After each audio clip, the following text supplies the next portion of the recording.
Hey everyone. So, acne has made me curious to think about why things occur in the body. So, this is an interesting topic how dairy can potentially cause acne. See, I myself had suffered a lot with painful pustules and lumps under the skin. It's been 4 years and it's still going on. I still get pustules here and there, which is mostly hormonal ones, happens on chin and jawline area. But the frequency is reduced now. And what worked for me was the elimination diet. So I actually quit all the conventional and processed dairy products with outside junk and added refined sugar to improve the facial redness and acne, which was combined with severe digestive issues as I've got some food allergies from capsicum, cucumber, sesame, peanut, and strawberry. So after a few days, all the facial redness and acne has completely gone.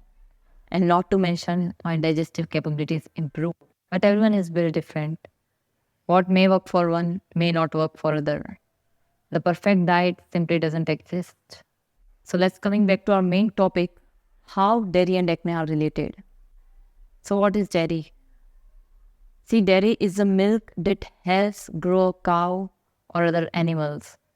It's a growth type thing. So naturally, it is filled with lots of hormones that can affect our body, and especially milk can have a big effect on your skin. See, milk is a natural nutrient dense, perfect food, the first food of so many lives. So, how can it be causing damage now? So, the most important thing here to know is the quality of milk. Yes, it has a lot to do with the processing and the quality of the milk and milk made products. It depends on where you are getting your milk from. You can also react to what cow ate. Remember, all the milk and milk made products, all this dairy come from pregnant cows, which are often full of hormones, both artificially and naturally. The cows are given antibiotics and hormone injections such as oxytocin and RBST. Now, this oxytocin, also known as cuddle hormone, is a naturally occurring hormone that causes uterine contractions during labor and helps new moms lactate, makes them release milk. And the interesting thing here that the same hormonal injection is also used to increase the size of vegetables such as pumpkin, cucumber, brinjals, and watermelons. And RBST, which is a synthetic or man-made version of bovine growth hormone or BST. It is a natural protein produced in the pituitary gland of all the cattle, and it helps adult cows in producing milk. And the milk from RBST treated cows is widely used in all your favorite dairy products, including ice cream, butter, whipping cream, sour cream cheese, and so on. So all these hormones are injected in cows for increasing its milk production, which ends up in their milk, and especially if it's commercial milk coming from a cow which has been fed with lots of omega-6 grains and they are not doing as much grass.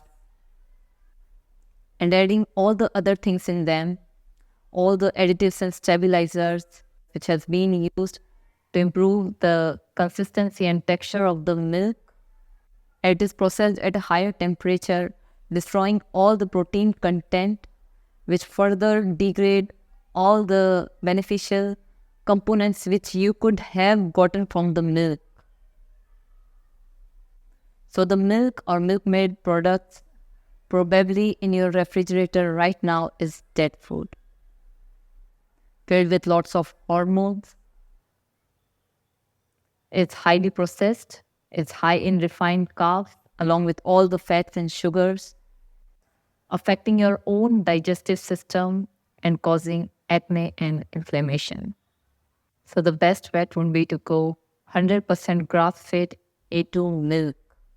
And by grass-fed A2 milk, it must come from cows that are not treated with antibiotics and hormone injections for increasing its milk production, which are left to handle infections naturally, and has received at least 95% of their diet from pasture or grass. Because grass fed cows have more beneficial things which are less anti inflammatory and has up to 6 times more heart healthy omega 3 fatty acids than regular grain fed cows. And it should be A2 milk. For a reason, A2 beta casein does not produce histamine during digestion, whereas A1 does. So the histamine in the body basically is an immune reaction leads to inflammation, and all the inflammatory things can have a knock-on effect on your skin, which is why sugar also negatively impacts the skin. So the milk causes acne due to its inflammatory nature. So what's happening now is farmer keeps A1 cows as they produce more milk compared to A2 desi breeds. So comparing monetary benefits, A1 cow is more beneficial for them. So almost 90% of milk selling in market is A1 quality milk coming from hybrid A1 quality of cows. Now, whether that's totally 100% true or not, I would recommend to go for grass-fed A2 quality of milk from your trusted nearby local farms. And that's it for now. And if you want to know more about such health related issues, then subscribe to my channel, Be Fit, and thanks for watching.